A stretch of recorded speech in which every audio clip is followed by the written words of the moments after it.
हरे कृष्णा। बोलिए योगेश्वर श्री कृष्ण भगवान की जय। अध्याय 10 की शुरुआत होती है दोस्तों। अध्याय 7 तक भगवान ने कर्म के बारे में सिखाया। भगवान ने कहा कि कर्म करो, थोड़ा थोड़ा ध्यान भी लगाओ, थोड़ी भक्ति भी करो, थोड़ा ज्ञान भी लो। ज्ञान से आपको समझ आएगा कि ध्यान क्या है, भक्ति क्या है। फिर ध्यान लगाओगे तो समझ में आएगा आप कौन हैं, और फिर भक्ति करोगे तो ध्यान से जब समझ में आएगा कि आप तो हो ही नहीं कुछ, you are not the doer, कोई और ही कर रहा है, ये समझ में आ गया ध्यान से, ज्ञान से। अब आप भक्ति में लग सकते हो। तो सैंडविच पैटर्न बताया कि सुबह भक्ति कर लो, दिन में कर्म करो, और कर्म भी ऐसे करो इतनी शिद्दत से कि क्या होगा, उससे क्या मिलेगा पता नहीं।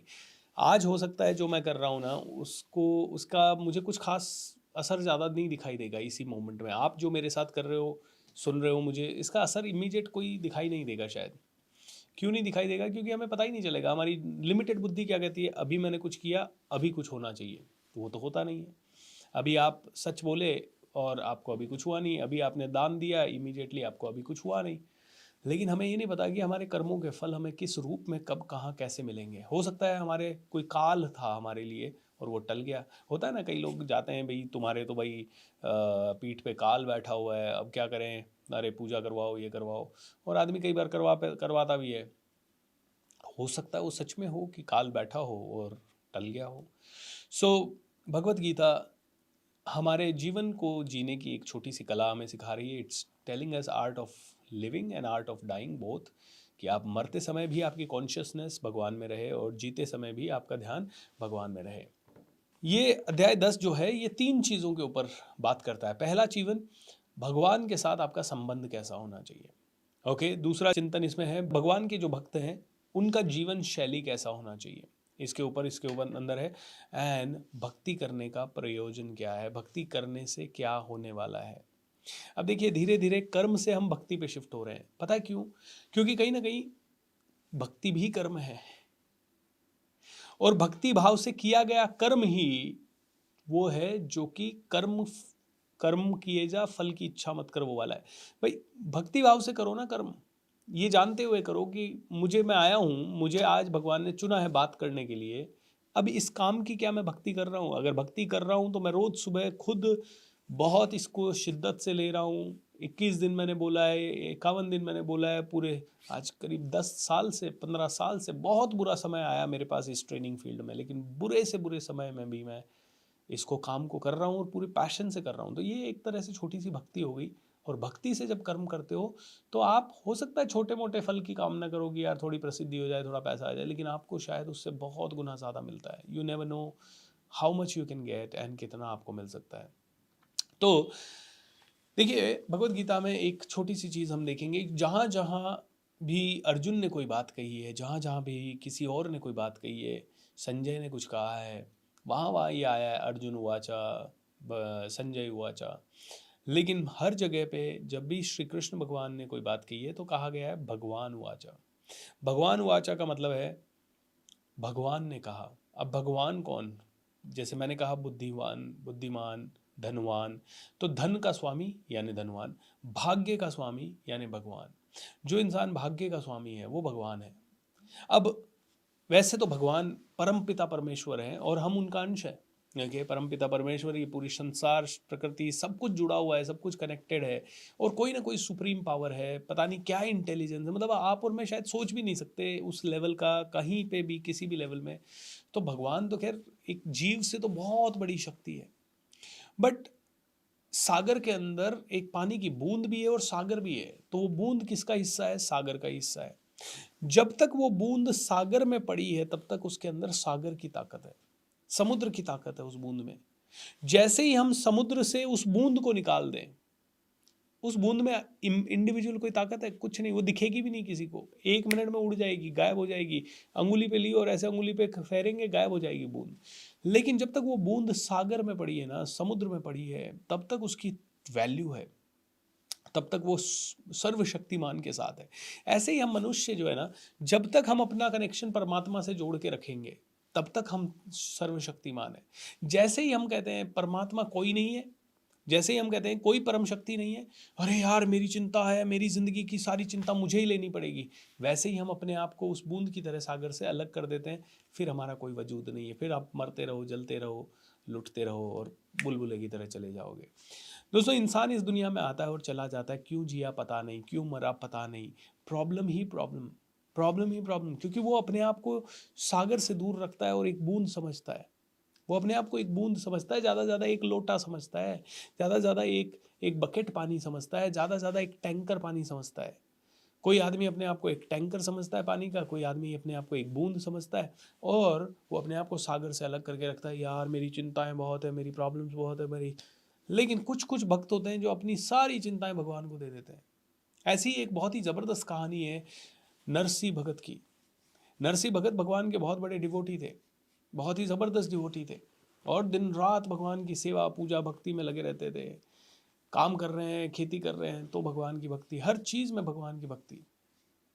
अब हुआ यूं कि नरसी भगत की बेटी को देखने के लिए एक बार लड़के वाले आए और रिश्ता तय हो गया। 5 दिन बाद नरसी भगत की बिटिया की शादी थी।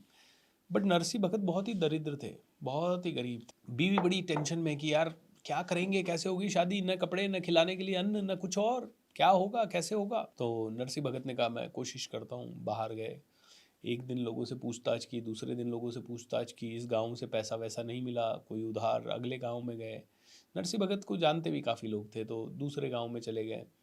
अब वो दूसरे गांव में चले गए तो इस पूरी प्रक्रिया में 2 दिन बीत गए। अब वो जैसे ही दूसरे गांव से निकलने लगे, उन्होंने देखा दूसरे गांव में कुछ कृष्ण कथा चल रही है। वो बैठ गए भगवान के भक्ति भाव में।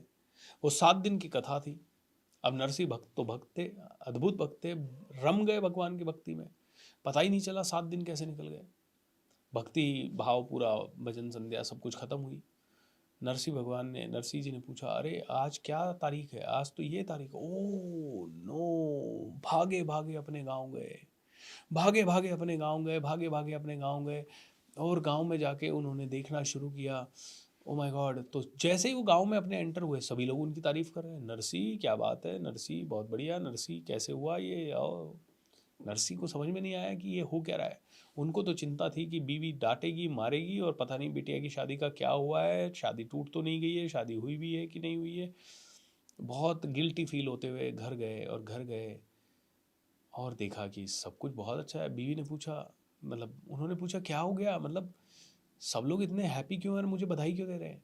बोले पता है, तुम जब चले गए थे ना, पीछे से एक छोटा सा बालक आया था। बोले मैं, नरसी जी ने मुझे भेजा है, और काफ़ी सारा धन दे के चला गया था, काफ़ी सारे कपड़े वपड़े, बिटिया की शादी का जो जो सामान चाहिए था वो सारा बैलगाड़ियों वगैरह पे लाद के लाया, और सारा दे के चला गया, और उससे शादी बड़ी धूमधाम से हो गई।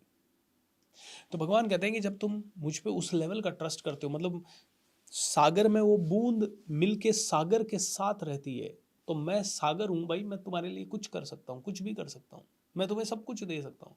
पर तुम क्या करते हो, तुम अपने आप को कहते हो मैं तो अलग हूँ, भगवान अलग है, प्रकृति अलग है, सब अलग है। मैंने आपको बताया था 3 कर्ता होते हैं। कौन कौन से 3 कर्ता? तुम, प्रकृति, भगवान।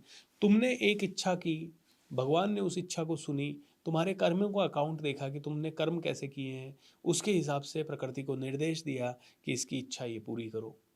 तुम्हारे पास एक ही तरीका है, सिर्फ तुम बीज डाल सकते हो बस। उस बीज में कितने फल उगेंगे वो तुम डिसाइड नहीं कर सकते, पौधे की हाइट कितनी लंबी होगी ये तुम डिसाइड नहीं कर सकते। वो मैं उस जमीन की उर्वरक क्षमता और उस बीज को कितना खाना पानी वानी सब मिला है उसके हिसाब से मैं तय करूंगा। हर बीज की पोटेंशियल मैं तय करूंगा, तू नहीं करेगा। तेरे हाथ में सिर्फ बीज डालना है, तेरे हाथ में सिर्फ इंटेंशन छोड़ना है। जब हम हमारा कमांडो ट्रेनिंग करते हैं तो रोज कहते हैं लोगों को, इंटेंशन छोड़ो ब्रह्मांड में, पावरफुल इंटेंशन छोड़ो ब्रह्मांड में, जिससे कि पूरा ब्रह्मांड आपकी उस बीज को, हम कहते हैं बीज डालते जाओ। तो कभी कभी हम इंटेंशन छोड़ देते हैं कि हम रॉल्स रॉयस में घूम रहे हैं, कभी कभी हम इंटेंशन छोड़ देते हैं कि अब हम 10 करोड़ लोगों की ज़िंदगी बदल रहे हैं, कभी हम इंटेंशन छोड़ देते हैं कि पूरे संसार से ना आतंकवाद पूरी तरह से विलुप्त हो रहा है, कभी कभी हम इंटेंशन छोड़ देते हैं सभी लोग बहुत सुखी हैं, कभी इंटेंशन छोड़ देते हैं हर हॉस्पिटल के मरीज़ को तुरंत आराम आ रहा है, कभी हम इंटेंशन छोड़ देते हैं पैसा हमारे पास आसानी से आ रहा है, हमारी हेल्थ बहुत अच्छी हो रही है। ये इंटेंशन छोड़ देते हैं। हमारा काम क्या है? बीज छोड़ना। बीज छोड़ा, किसके पास गया? भगवान के पास गया। भगवान ने क्या कहा? देखो इसके कार्मिक अकाउंट के हिसाब से इसकी ये इच्छा पूरी होनी चाहिए, होनी चाहिए। तो प्रकृति को निर्देश देंगे, प्रकृति करो ये काम। प्रकृति अपने आप को ऐसे अलाइन करेगी कि वो पुरुष, वो महापुरुष, वो इंसान जो जिसके थ्रू आपकी इच्छा पूरी कर सकते हो, वो इंसान आपसे कनेक्ट करवाएगा, उसके थ्रू कोई अपॉर्चुनिटी भिजवाएगी प्रकृति, फिर आपको कोई आसानी से आपका कोई काम हो जाएगा। Everything will become great, everything become well great. बोलिए योगेश्वर श्री कृष्ण भगवान की जय। ऐसे बीच बीच में जय बोलते रहा करो। तो भगवान कहते हैं, भगवान कौन? भगवान वो जो कि भाग्य को पजेस कर सके, जो अपना भाग्य निर्माता हो, जो अपना भाग्य को निर्माण करने के लिए सही रास्ते पे चलता हो। तो भगवान कहते हैं मैं तो भगवान हूँ ही, बट तुम भी भगवान बन सकते हो। पराशर मुनि ने विष्णु पुराण में भगवान के 6 वो रूप बताए हैं, मतलब 6 ऐश्वर्य बताए हैं कि भगवान कोई है, इसका मतलब उसके पास 6 क्वालिटीज़ हैं। अच्छा, यहाँ पे लिटरल भगवान का मीनिंग हम नहीं लेंगे चतुर्भुज रूप से। यहाँ पे हम कहेंगे कि आप अपना जो काम कर रहे हो उसमें कब आप उस काम के टॉप पे पहुँच गए, कब आप अपने भाग्य के धनी हो गए, ये अगर आपको जानना है तो ये 6 ऐश्वर्य, 6 ओपुलेंसेज हैं जिनसे कि आप समझ सकते हो कि आप उस लेवल में हो कि नहीं हो। तो बोलते हैं भगवान होने की 6 क्वालिटीज़ हैं, ये विष्णु पुराण में पराशर मुनि ने कही है। सबसे पहले वैराग्य, कि आपको किसी चीज़ से कोई अटैचमेंट ही नहीं है। You are free from all the lust, you are free from all the attachments, कि भैया घर है ना, ये जाने ही वाला है यार, क्या प्रॉब्लम है, पुराना हो गया है, मैं मरूंगा तब जाएगा, अभी अगर बेचना पड़ रहा है तो बेच दो, कभी कोई लोन आ जाए। अब कई बार एक व्यक्ति मेरे पास आया, सर हमारे पास बहुत लोन है। मैंने कहा बेच देना घर। मेरे पास लोन था 2017-18 में, तब मेरे को ये लोग राय भी दे रहे थे, लेकिन पहले तो 6 महीने तो मैं माना नहीं कि घर बेचूं, गाड़ी बेचूं।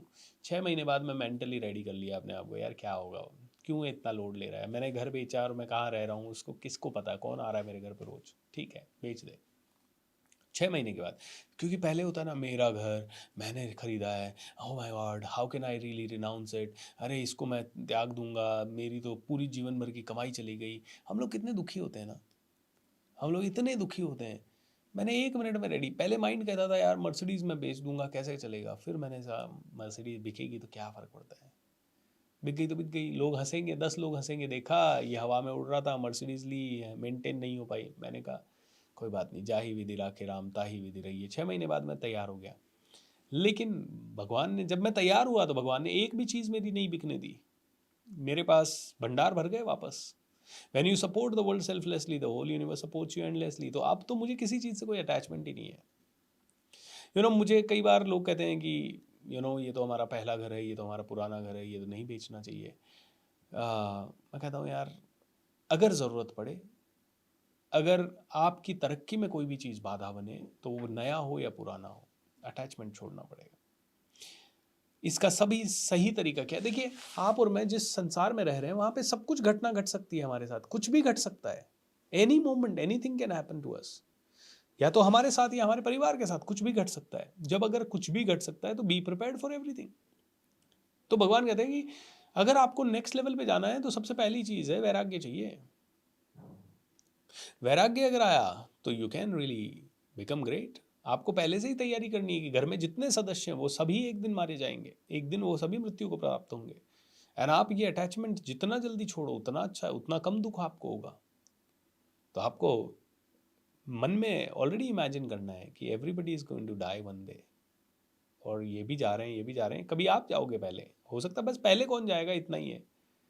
घर में 5 सदस्य हैं, सब मरेंगे, पहले कौन जाएगा ये पता नहीं। तो वैराग्य छोड़ दो, इस भौतिक बॉडी से, संसार, इस शरीर से वैराग्य छोड़ दो। भाई पिताजी है, माताजी है, दादाजी है, दादी जी है, नानी जी है, नाना जी, एक समय पे नाना नानी सब साथ में थे ना, अब नहीं है। उनकी बॉडी नहीं है, उनका शरीर नहीं है हमारे साथ।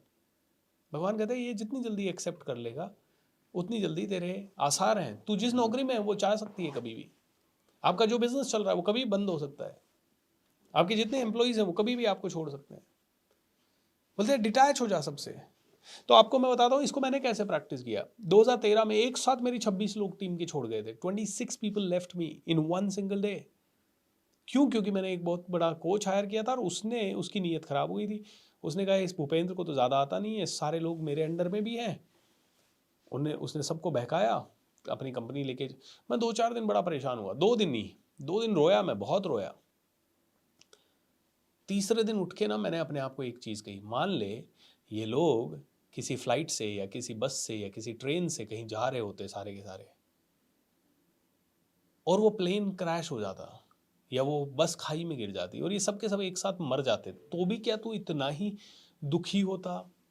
मतलब दुखी तो तू होता, लेकिन तू क्या अपने आप को ये कहानियां देता कि यार वो ऐसा कैसे कर सकते हैं मेरे साथ, मैंने उनके लिए इतना किया, ये किया, अब उन्होंने कर दिया, अब ये सोच ले वो मर गए, सब के सब एक साथ मर गए, 26 एम्प्लॉय छोड़ के नहीं गए, मर गए सब के सब। अब क्या करेगा? काम करेगा ना, पुरुषार्थ कर। मैं तीसरे दिन से एक्टिव हो गया मज़ेदार तरीके से। अपने आप को समझाना पड़ता है कभी कभी। मतलब 6 चीज़ों में पहली चीज़ है वैराग्य, दूसरी चीज़ है सुंदरता, खूबसूरती, मन की खूबसूरती। किसका मन कितना खूबसूरत है, बाहरी खूबसूरती की बात नहीं, किसका मन कितना खूबसूरत है। अगर आपका मन खूबसूरत है, आप सच में देना चाहते हो, आप सच में दुनिया का भला करते हो, तो आप इंसान होते हुए भी भगवान हो। Are you really true at your heart? You have to become very true to your heart. मैं आज यहाँ पे बैठा हूँ, मेरी ये रोजी रोटी भी है, मेरा ये घर भी चलाती है, मैं इस काम को दिल से करता हूँ बस।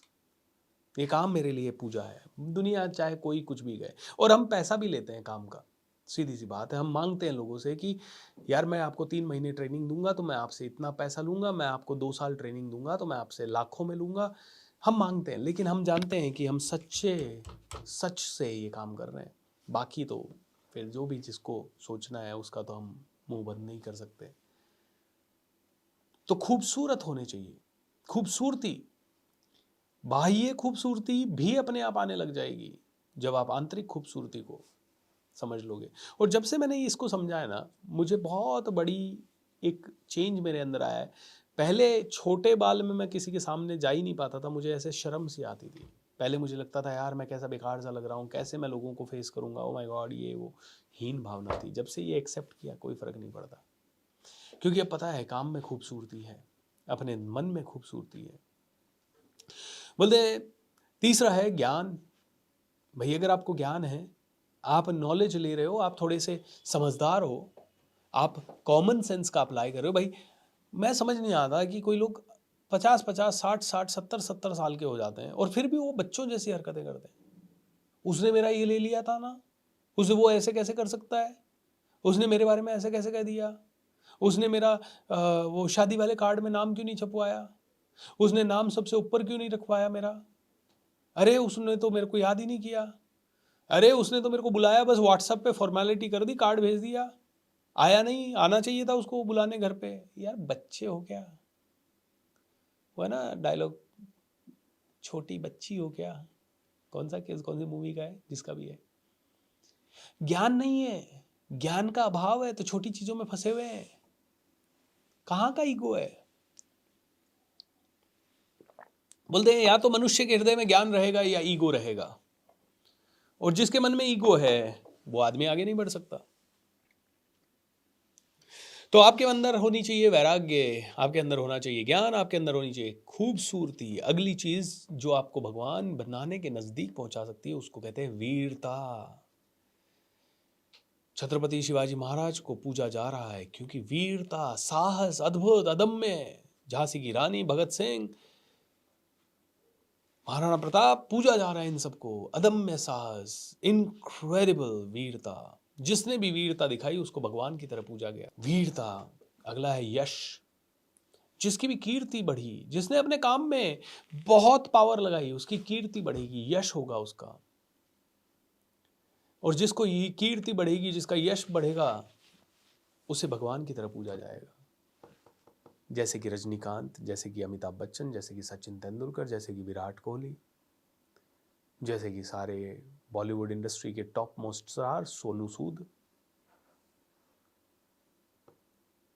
एंड आखिरी चीज भगवान ने कही, ऐश्वर्या। ऐश्वर्या यानी वैभव। धन धान्य जिसके पास बहुत सारा है, पैसा बहुत सारा है, बोले इनमें से सिर्फ एक है तो तू भगवान नहीं है, इनमें से दो है तो भगवान के जैसा नहीं है, तीन है भगवान के जैसा नहीं है, चार है भगवान के जैसा नहीं है, पांच है भगवान के जैसा नहीं है, छह के छह हैं। जिस मनुष्य के पास ये छह है उसे भगवान सबसे ज्यादा प्यार करते हैं। ये छह वो हैं तो वो भगवान के अनुरूप है। एक तरह से ज्ञान है, वैराग्य है, वैभव है, यश है, ऐश्वर्य भी है।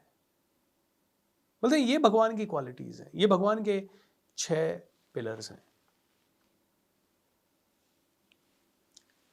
तो खूबसूरती हृदय की है, बहुत इंपॉर्टेंट है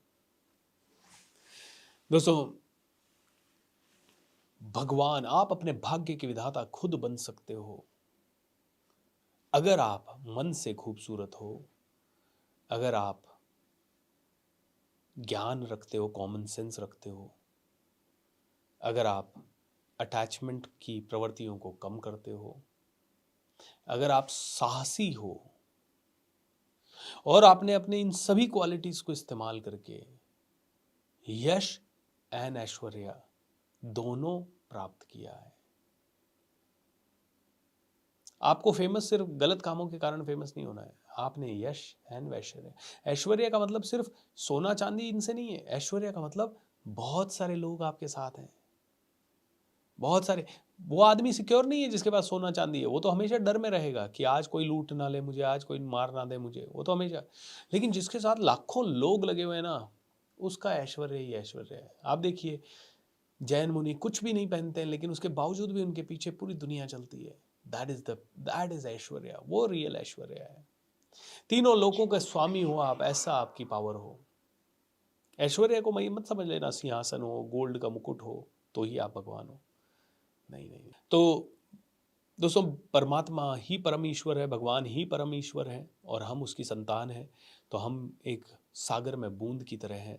हमें कहीं अहंकार ना हो जाए कि हम सागर हैं, क्योंकि उस बूंद को सागर से बाहर निकाला गया तो बूंद का कोई वजूद नहीं है। तो भगवान इस अध्याय में यही सिखाते हैं कि भाई अर्जुन सुन, मैं भगवान हूँ, मेरी बहुत बड़ी महिमा है एंड मैं इस लेवल पे हूँ, मैं सब कुछ हूँ। अपना गुणगान फिर से भगवान अर्जुन को बताते हैं, मैं कौन हूँ, कैसा हूँ, कहाँ हूँ, मैं सभी जगह विद्यमान हूँ, मैं क्या क्या कर सकता हूँ।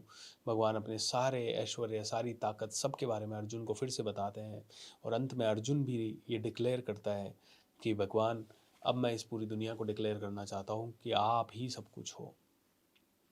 सो ये 10वें अध्याय की मेजर बात चल रही है, लेकिन इसमें कुछ बहुत ही इंपॉर्टेंट बातें अपने को समझनी। बोलते हैं बीज आपने डाला तो पौधा उगेगा, यानी कॉज, आपकी इंटेंशन डाली आपने कि ये बीज मैं धरती में लगाऊंगा, कॉज आया तो इफेक्ट आया। बोले जब कॉज आया तो इफेक्ट आया, तो जब तू कॉज सही करेगा तो इफेक्ट बढ़िया होगा। तो बोलते हैं कि भगवान कॉज है, आप इफेक्ट हो। मतलब भगवान कारण है जिसके कारण आप आए हो, भगवान के मन में कुछ तो प्रयोजन है जिसके कारण आप आए हो। तो उन्होंने कोई सोच डाली जिसके कारण मनुष्य का निर्माण हुआ, और मनुष्यों में भी उन्होंने कुछ सोच डाली जिसके कारण आपका निर्माण हुआ। आप और मैं इस धरती पे आए क्यों हैं? आप और मैं क्या चिंता करने के लिए आए हैं? क्या रोज जलने के लिए आए हैं? रोज मरने के लिए आए हैं? रोज डूबने के लिए आए हैं? रोज झगड़ने के लिए आए हैं? रोज बस पैसा पैसा पैसा पैसा पैसा करने के लिए आए हैं? रोज बस दूसरों की तुलना अपने आप से करने के लिए आए हैं? वो उसके पास ज़्यादा है यार, मैं तो कमज़ोर हूँ, अरे उसके पास कुछ नहीं है, अरे मैं तो देखो मैंने क्या क्या कर दिया। रोज क्या अपने अहंकार को बढ़ाने के लिए आए? रोज क्या दूसरों की चुगली करने के लिए आए? रोज क्या टीवी पे मसाला देखने के लिए आए? रोज क्या बस अपनी जीभ के चटकारे ठीक करने के लिए आए? क्या पर प्रयोजन है? अगर भगवान कॉज है और आप इफेक्ट हो तो क्या रीजन है कि आप पैदा हुए हो भाई? ये सारे कर्म अर्जुन, चारों लेवल के कर्म जो मैंने बताए, ब्राह्मण कर्म, क्षत्रिय कर्म, वैश्य कर्म, शूद्र कर्म, इनमें सबसे लोवेस्ट क्वालिटी के कर्म सारे के सारे तुम कर रहे हो। भाई मैं कॉज हूं, भगवान हूं, मैं कॉज हूं अर्जुन, और तू इफेक्ट है। तेरे को मैंने पैदा किया है, तेरे को मैंने बनाया है। मेरे माइंड में, बुद्धि में थॉट आया, मैंने कहा इसको बनाना चाहिए तो तू बना है। मेरे पास एक विचार नहीं आया तब तक कुछ हो नहीं सकता इस संसार में। मैं ही पत्ता हिलाता हूं, मैं ही हवा चलाता हूं। मैं कॉज हूं, सब कुछ इफेक्ट है, जो आसपास जो भी सब देख रहा है वो सब इफेक्ट है अर्जुन, मैं कॉज हूं। अब ये इफेक्ट क्यों हुआ? अब हां, अब जब तू इंडिविजुअल इंसान हो गया तो तू जो सोच रहा है वो कॉज है, और जो जो तेरे साथ हो रहा है वो इफेक्ट है। देखिए समझिए इस चीज को, भगवान ये नहीं कह रहे कि मैं ही कॉज हूं और तुमको ही बना दिया मैंने, तुम इफेक्ट हो, बस मैं ही सब कुछ। भगवान कह रहे हैं अब मैं कॉज था, तू इफेक्ट था, अब तू कॉज है, तेरे आसपास जो तेरी जिंदगी में हो रहा है वो तेरा इफेक्ट है। तू गलत सोच रहा है, तेरे साथ गलत हो रहा है, तू आलस कर रहा है, तू एवरेज बन रहा है, तू अच्छी आदतें डाल रहा है, पब्लिक स्पीकिंग सीख रहा है, कॉन्फिडेंस बिल्डिंग सीख रहा है, सेल्स सीख रहा है, मार्केटिंग सीख रहा है, बिजनेस करने की कला सीख रहा है, तेरा बिजनेस जबरदस्त हो जाएगा। तू अध्यात्म की तरफ जा रहा है, तेरा अध्यात्म जोरदार हो जाएगा। तू जैसा सोचेगा अर्जुन वैसा वैसा होता जाएगा। तू कॉज है मैं, और सामने जो दिख रहा है वो सिर्फ तेरा इफेक्ट है। तू कॉज है, तेरा इफेक्ट है। और तेरा कॉज क्या है? जीभ को आनंद आना चाहिए। ओके, जीभ को आनंद आएगा, क्या चाहिए? मसाला पाव, पाव भाजी। अरे भाई तूने कहाँ तुच्छ चीजों में पड़ गया अर्जुन। तू जब कॉज है और तू जो बोलेगा वो होगा, और तू मांग रहा है कचौरी, समोसा, वड़ा पाव, दाल बाटी, तू मांग रहा है अर्जुन छोटी छोटी चीजें। तू मांग ना कि मुझे पूरी दुनिया पे राज करना है, तू मांग ना कि मुझे पूरे दुनिया को इंस्पायर करना है, तू मांग ना, तू मांग बड़ी चीजें मुझसे। तू क्यों छोटी चीजों में फंस रहा है? ओ मेरा घर, अरे तू क्या एक घर के पीछे पड़ा है? तू ऐसा बन सकता है कि तू लाखों घर बनवा सके लोगों के लिए। अर्जुन तू मांग तो सही, तू तू कॉज डाल तो सही, इफेक्ट दिखेगा। मैंने कॉज दिया तो इफेक्ट दिखा। तू पूरी संसार, पूरी सृष्टि, तू भी कॉज डाल। Cause equals to effect. आपकी सोच से ही परिणाम आएंगे। तुम्हारी सोच कहां है अर्जुन? सोचो। तो भगवान कहते हैं इसीलिए अर्जुन तुझे अपनी शक्तियां पहचानने के लिए मुझे जानना ही होगा, मुझे समझना ही होगा। जब तक तू मुझे नहीं समझेगा तू अपने आप को नहीं समझेगा। जब तक तू भगवान को नहीं जानेगा तू भक्त को नहीं पहचानेगा। जब तक तू भगवान को नहीं जानेगा तू इंसान को नहीं जानेगा, तू आत्मा को नहीं जानेगा। जब तक परमात्मा नहीं समझेगा आत्मा नहीं समझेगा। Wow, such a deep insight. मुझे तो जब मैं ये बोल रहा हूं, मैं पढ़ रहा था तब मुझे ये रियलाइज इतना नहीं हो रहा था, अभी मैं बोल रहा हूं तो मुझे ये बहुत ही हाईएस्ट लेवल पे रियलाइजेशन हो रहा है। What a beautiful one. हमारे कॉज क्या है तो उनका इफेक्ट क्या आ रहा है? हम दिन रात ऐसे कॉज जनरेट कर रहे हैं, उसने मुझे ये कह दिया, उसने मुझे वो कर दिया, वो ऐसा वो वैसा, ये बेकार, खाना खा लेते हैं, ये कर लेते हैं, आज तो इसी पार्टी करेंगे, आज तो 31 दिसंबर को ये करेंगे, उसको ये करेंगे, अरे ऐसी वाली गाड़ी खरीदेंगे, यहाँ जाएंगे वहाँ जाएंगे, बहुत मज़े करेंगे।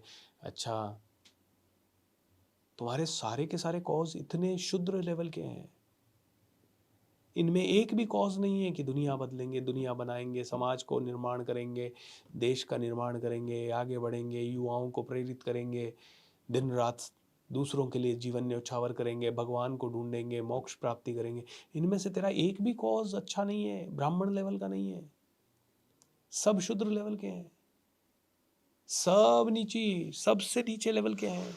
क्या समझ में आया दोस्तों? कमेंट करके बताएं। What did you understand here? मेरे को तो बहुत रियलाइजेशन हो रहा है। बोलिए योगेश्वर श्री कृष्ण भगवान की जय। My goodness.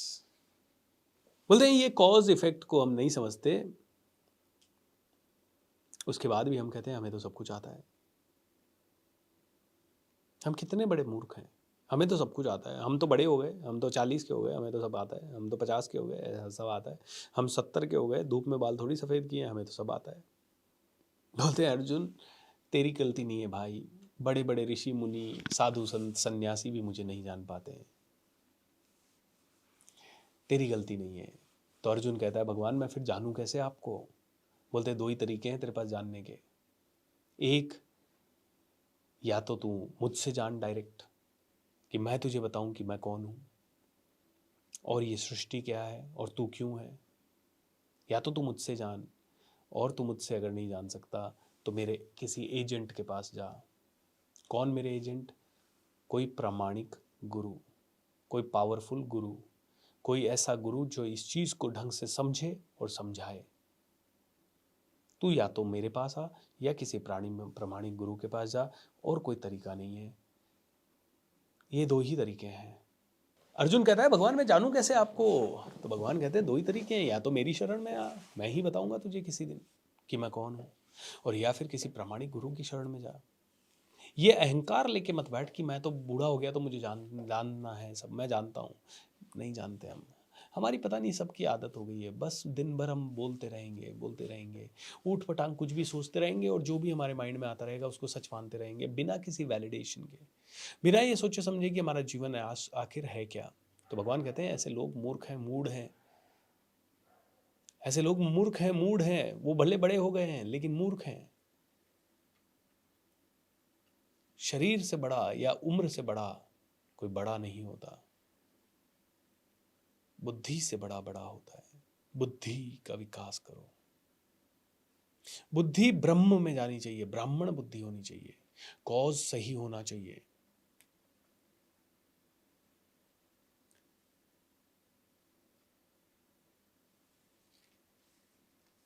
तो भगवान कहते हैं मैं तो भौतिक प्रकृति हूं, और जो मुझे जानता है, जो मेरी भक्ति करता है, वो ही मुझे ढंग से जान पाएगा।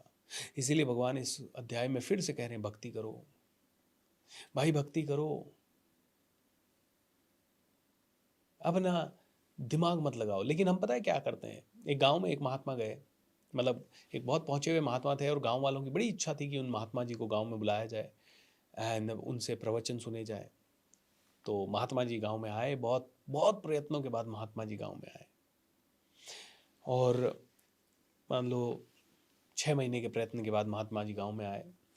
गांव में आके कुर्सी पे बैठे, अपने मंच पे बैठे, गांव वाले सारे बैठ गए उनको सुनने के लिए। Pin drop silence. Mahatma ji ने प्रश्न किया, आप में से कितने लोग भगवान के बारे में जानते हैं? ये प्रश्न ना बहुत ही विचित्र लगा गांव वालों को, क्योंकि सभी लोग जानते थे कि यार भगवान के बारे में तो जानते ही हैं। How many of you know about God, but sure नहीं थे। गांव वाले होते हैं ना तो थोड़े से शर्माते हैं, एकदम से इतने बड़े आदमी के सामने क्या बोलें। तो किसी ने हाथ नहीं उठाया कि आप में से कितने लोग भगवान के बारे में जानते हैं या भगवान में आपकी श्रद्धा है। किसी ने एकदम से हाथ नहीं उठाया। तो गुरुजी ने कहा जब कोई जानता ही नहीं है तो बता के क्या मतलब। चले गए, उठ के चले गए। गाँव वालों को समझ में नहीं आया। बोले गुरुजी आए थे, हमने 6 महीने प्रयत्न भी किया। उन्होंने पूछा do you know about God, do you know about God. किसी ने हाथ नहीं उठाया। बोले तब तुम जानते ही नहीं हो बिल्कुल भी, तो मैं क्यों बताऊं। उठ के चले गए। अगली बार फिर से महात्मा जी के लिए साथ विनती की। बोले महात्मा जी इस बार फिर आओ, मतलब ठीक है। और गांव वालों ने निर्णय लिया इस बार महात्मा जी अगर ये सवाल पूछे तो सारे के सारे हाथ उठा देना। महात्मा जी ने पूछा how many of you know about God, आप में से कितने लोग भगवान के बारे में जानते हैं। इस बार सबने हाथ उठा दिए। महात्मा जी ने कहा जब सब लोग जानते हैं तो मैं क्यों बताऊं, मैं क्या बताऊं, सब जानते ही हो। उठ के चले गए। गांव वाले फिर कंफ्यूज, बोले हो क्या रहा है ये। फिर से विचार विमर्श किया, महात्मा जी को फिर से बुलाया। फिर से 2-4 महीने लग गए। इस बार सबने निर्णय ले लिया कि अगर महात्मा जी ने ऐसा प्रश्न पूछा तो आधे लोग हाथ उठाएंगे, आधे नहीं उठाएंगे। तो महात्मा जी ने फिर से प्रश्न किया how many of you know about God. तो आधों ने हाथ उठा दिया, आधों ने नहीं उठाया। तो महात्मा जी ने कहा जब आधे लोग जानते हैं तो ये जो आधे लोगों ने हाथ नहीं उठाया इनको समझा देना, मेरी क्या जरूरत। और उठ के चले गए। फिर ये कहानी है। कहानी से हम क्या सीखते हैं? हम सब ऐसे ही हैं, हमारी विचारधारा बदलती रहती है। किसी दिन हम हाथ उठाने, हाँ हम भगवान को जानते हैं, किसी दिन हम कहते हैं हम बिल्कुल नहीं जानते, किसी दिन हम आधा हाथ उठाते हैं। मतलब हमारा हमारा कोई स्टैंड नहीं है। कभी हम कहते हैं नहीं दुनिया की सेवा करेंगे, कभी हम कहते हैं नहीं धन ही कमाएंगे, कभी कहते हैं नहीं दोनों ही नहीं करेंगे। हमारा मतलब कुछ स्टैंड नहीं है लाइफ को लेके। भगवान कहते हैं इसीलिए 99% लोगों को दुख ही दुख होता है ज़िंदगी में, क्योंकि उनका कोई स्टैंड नहीं है लाइफ में। वो चाहते ही नहीं है कि क्या कहाँ पहुँचेंगे। वो कोई स्टैंड, वो कन्फ्यूज़ पड़े रहते हैं। उनको समझ नहीं आता क्या होता है। वो लोगों के हिसाब से अपनी जीवनी बदलते रहते हैं। वो आसपास के वातावरण के हिसाब से सब कुछ बदलते रहते हैं। वो किसी दिन पीने वाले के साथ बैठ गए तो उनका मन हो जाता है कि ठीक है हम भी पी लेते हैं, और किसी दिन खाने वाले के साथ बैठ गए तो उनका मन हो जाता है। आदमी अपने सारी की सारी चीज़ों को बदलता रहता है। बोलता है यही सबसे बड़ी कमज़ोरी है इंसान की, कि you are not firm about things, you are not firm about things. और अगर भगवान को प्राप्त करना है तो तुझे हाईएस्ट लेवल पे भक्ति करनी पड़ेगी, कर्म के सिद्धांत को फॉलो करना पड़ेगा। कर्म किए जा, फल की इच्छा मत कर। इस अकर्म के मार्ग को अपनाना पड़ेगा। ज्ञान और भक्ति एंड वैराग्य के मार्ग को अपनाना पड़ेगा अर्जुन। तू ऐसा नहीं कह सकता कि तुझे तू कभी तो हाथ खड़ा कर दे, कभी ना खड़ा करे, कभी आधा खड़ा कर दे। ये नहीं चलेगा अर्जुन। एक चीज बता, तू अपना ओपिनियन नहीं बदलेगा, तू बार बार अपना ओपिनियन नहीं बदलेगा। You are suppose to behave as what I want. भगवान जैसा चाहते हैं वैसा बिहेव तुझे करना होगा, तब तो ताकि तुझे परम लक्ष्य की प्राप्ति होगी। तो परम लक्ष्य की प्राप्ति को छोड़ भी दें, हमारे जीवन के लक्ष्य की प्राप्ति के लिए भी हमें कुछ तरह से काम करना होगा। हम ये नहीं कह सकते कि किसी दिन हमने आलस किया और किसी दिन हमने बहुत काम कर लिया। किसी दिन हम 15 घंटे काम किया और किसी दिन हमने कुछ नहीं किया। किसी दिन तो हमने 10 घंटे एक्सरसाइज कर ली और उसके बाद 10 दिन एक मिनट भी एक्सरसाइज नहीं की। ये नहीं चलेगा अर्जुन। तो कोई भी परम लक्ष्य को प्राप्त करना है, तेरा ओपिनियन बदल नहीं सकता, तू बार बार ऐसे हो नहीं सकता। तो भगवान परमपिता है और हम उसके अंश हैं। और जिसे ये समझ आ जाए अर्जुन, वो गोरे काले का मतलब, जिसको ये समझ में आ जाए कि सब कुछ भगवान है, मैं परमपिता हूं, परमेश्वर हूं, मैं समुद्र हूं, और तू सिर्फ समुद्र में बूंद है और हर एक आदमी समुद्र की बूंद है। आसपास की जितनी भी दुनिया है वो सब समुद्र की बूंदें हैं। आसपास की जितनी भी चीजें हैं वो समुद्र की बूंदें हैं। मतलब सब में समुद्र है। जिस दिन तू ये समझ गया, जिस दिन तू इस लेवल के ज्ञान पे पहुंच गया अर्जुन, उस दिन तुझे गोरे काले का भेद खत्म हो जाएगा तेरे मन से। उस दिन तेरे मन से भेद खत्म हो जाएगा औरत आदमी का। उस दिन तेरे मन से भेद खत्म हो जाएगा छोटे बड़े का। उस दिन भेद खत्म हो जाएगा अज्ञानी अनपढ़ और पढ़े लिखे का। उस दिन तुझे भेद खत्म हो जाएगा भाषाओं का, देशों का, अलग अलग लोगों का। उस दिन तू सबको एक नज़र से देखेगा, समभाव से देखेगा, और वो तेरा सबसे बड़ा उद्देश्य होना चाहिए। अर्जुन मुझे समझ, मैं सब चीज़ों में हूं, मैं अग्नि की ऊष्मा हूं, मैं देवों में देव हूं,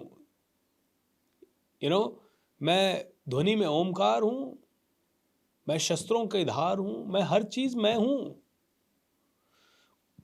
और तू हर चीज में मुझे देखने लग गया तो तुझे परम गति हमेशा प्राप्त होगी।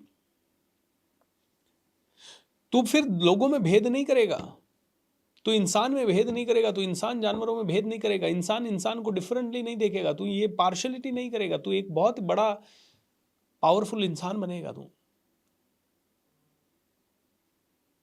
श्री रतन टाटा जी की बात करें, is a very powerful man. क्यों? क्योंकि उनको फर्क नहीं पड़ रहा कि उनके ऑफिस में कौन औरत है और कौन आदमी है।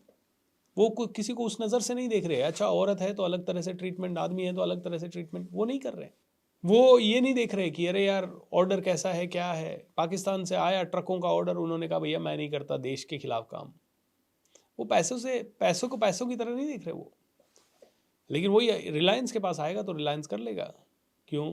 क्योंकि कहीं ना कहीं रिलायंस देख रहा है पैसा आ रहा है। भगवान कहते हैं भैया मैं तो पूरी तरह से प्योर हूं और तू पूरी तरह से प्योर हो जा।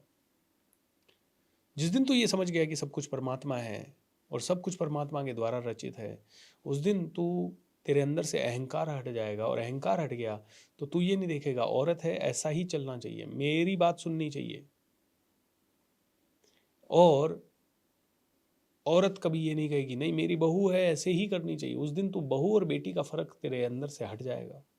उस दिन तेरे अंदर से आदमी औरत का फर्क हट जाएगा। उस दिन तू सबको समदृष्टि से देखने लगेगा।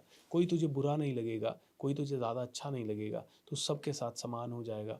अर्जुन उस अवस्था को प्राप्त कर। तो अर्जुन कहता है भगवान ऐसा बनने वाले जो लोग होते हैं उनकी विशेषताएं क्या होती है, वो मतलब किस तरह से अपना जीवन जीते हैं। तो भगवान कहते हैं ऐसा जिस आदमी इस अवस्था पे पहुंच जाता है कि मुझे जान जाता है, वो हमेशा भक्ति में रहता है, वो हमेशा सुखी रहता है। उसको किसी भी तरह की कोई पीड़ा सताती नहीं है। पीड़ा भी होती है तो वो मेरा प्रसाद मान के उसे ग्रहण करता है।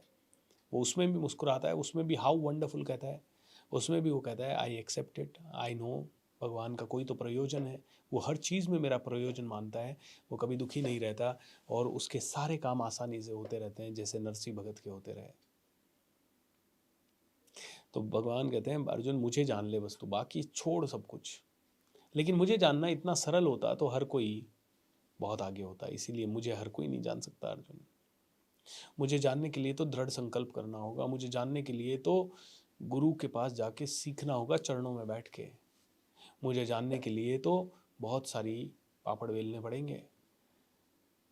आसान है टीवी देखना, मुश्किल है आंखें बंद करके मेडिटेट करके ध्यान लगाना। आसान है कुछ भी खा पी लेना, मुश्किल है खाए पिए बिना शांति से बैठ के मेरे बारे में चिंतन करना। और भगवान बोलते हैं जो मेरा चिंतन करता है मैं उसकी चिंता करता हूँ, जैसे नरसिंह भगत की। तो ये अध्याय दोस्तों एक जीवन का रोड मैप है। ये जीवन का रोड मैप है, ये आपको बताता है कि आपको जीवन कैसे जीना है। आध्यात्मिक जगत का रोड मैप है ये एक तरह से, कि आपको अध्यात्म में उन्नति कैसे करनी है।